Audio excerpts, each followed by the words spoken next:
La paraula backstage és la catalanització del backstage anglès i es refereix a tot allò que no es veu, que està darrere de l'escenari i queda amagat. Com que tot allò que passa entre bambolines també pot ser molt interessant, ara es mostra al gran públic durant uns dies.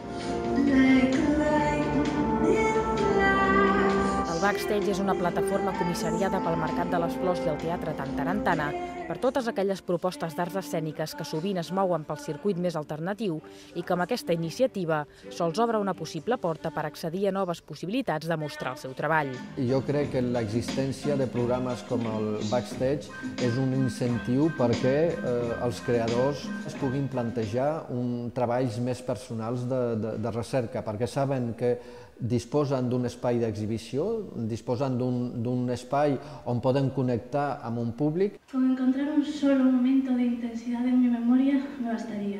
En total són 8 propostes de petit format que provenen de tot l'estat espanyol i d'autors de Catalunya, el País Basc, Madrid, València, Múrcia i Galícia. Vengo con mi primera pieza, que es un solo, que se llama Arder un hotel y que está creado a partir de la idea del fuego.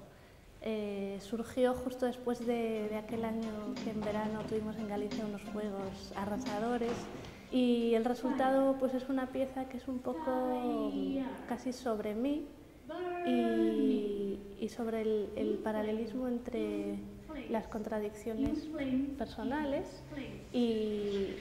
y las contradicciones que suele provocar el fuego, que provoca mucha atracción, però també provoca mucho miedo.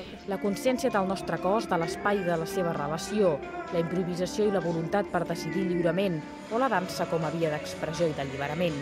A través d'íntims diàlegs entre el cos, la ment i l'espai, aquests 8 coreògrafs proposen nous i particulars mètodes d'entendre la dansa i el moviment.